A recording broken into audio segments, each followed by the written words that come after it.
And we're lucky enough to have the Rutgers head coach, Greg Schiano, here in the booth with us today.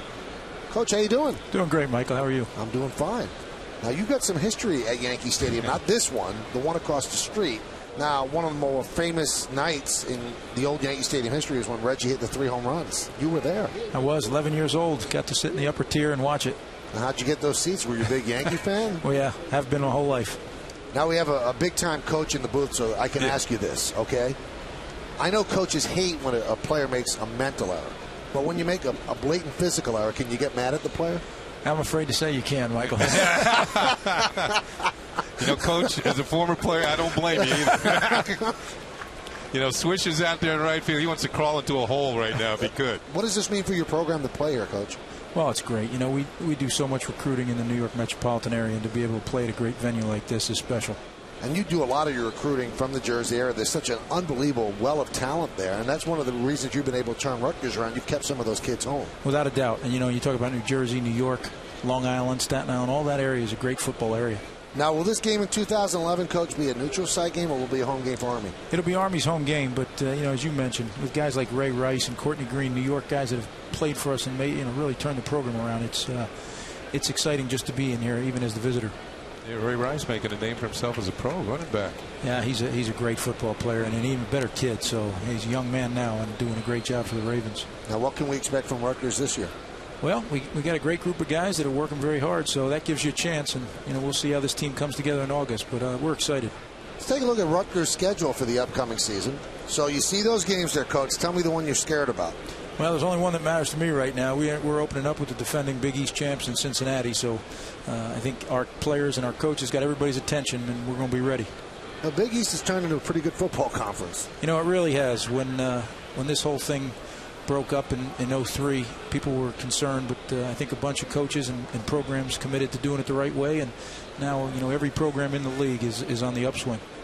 Coach, I have a question. When you have a big-time player come out like Ray Rice, and people see what he has done, or recruits have seen what he's done, does that make it easier for you to go out and say, well, I've had this running back, we think you can turn it to another Ray Rice? Is it kind of what happens? It really does, yeah. You know, we have 25 guys active in the National Football League right now. And when we got there, I think we had 3 or 4. So it really has helped in recruiting to be able to tell them that. And that coupled with a great education, you know, that's what young people are looking for. One other thing, and a lot of it lands on you.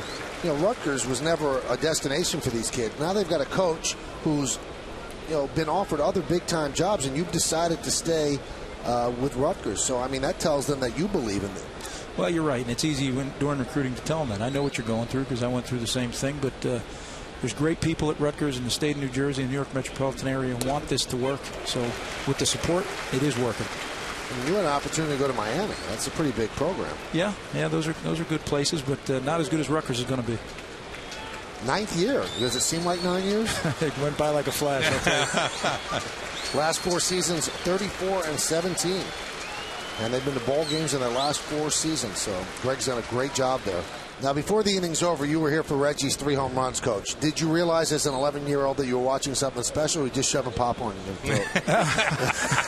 I did that too, but I realized it was special, and you know, that whole stadium was rocking that night.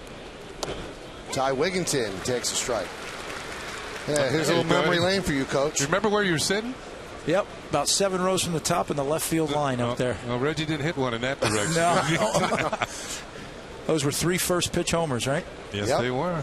3 different pitchers, too. Unbelievable. Not many guys hit him in those black seats out there. You have a new AD in Rutgers. How will that affect things? Oh, he's great. He's a Rutgers guy. He and I have known each other since we were little kids. Tim Pernetti doing a great job already, and he's got a great staff there with Kevin McConnell as his deputy. They do a great job, so it's a team effort over there. Former broadcaster, right? He is. He was involved with his whole professional career in TV. Can't trust broadcasters, though, Coach. He did our game, so he and I had a very definite understanding.